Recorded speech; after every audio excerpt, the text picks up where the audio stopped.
சம்யுக்தா, நாம விடுகதை கேட்டிருக்கோம், பாட்டு பாடியிருக்கோம். இன்னைக்கு புதுசா ஒண்ணு பண்ண போறோம். என்னது? பாட்டிலே விடுகதை. பாட்டுல விடுகதையா? ஆமா, நான் ஒரு 4 வரியில ஒரு பாட்டு பாடுவேன்.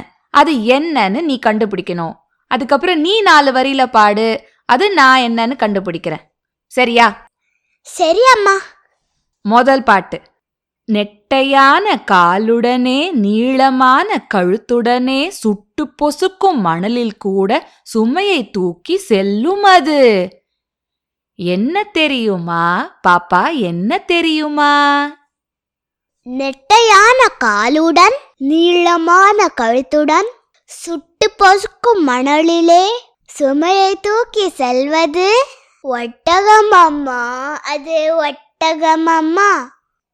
முரத்தை போன்ற காதுடனே முகத்தில் ஒற்றை கையுடனே உரலை போன்ற காலுடனே ஊர்வலத்தில் வருமே அது. என்ன தெரியுமா அம்மா, என்ன தெரியுமா?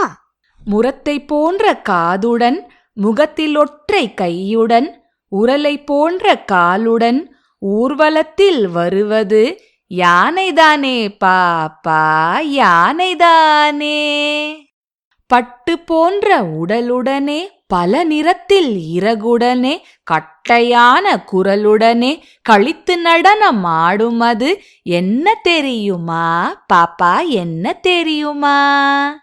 பட்டு போன்ற உடலுடன் பல நிறத்தில் இறகுடன் கட்டையான குரலுடன் கழித்து நடனம் ஆடும் மயிலம்மா. அது மயிலம்மா. சபாஷ், இது உனக்கு பிடிச்சிருந்ததா? ரொம்ப நல்லா இருந்தது. இதை எழுதியது யார் தெரியுமா உனக்கு?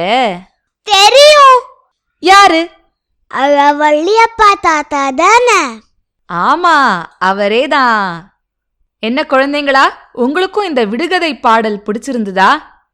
இதே மாதிரி இன்னொரு விடுகதை பாடலோட சிட்டுக்குருவி பாட்காஸ்ட்ல நானும் சம்யுக்தாவும் உங்களை சீக்கிரமா சந்திக்கிறோம்.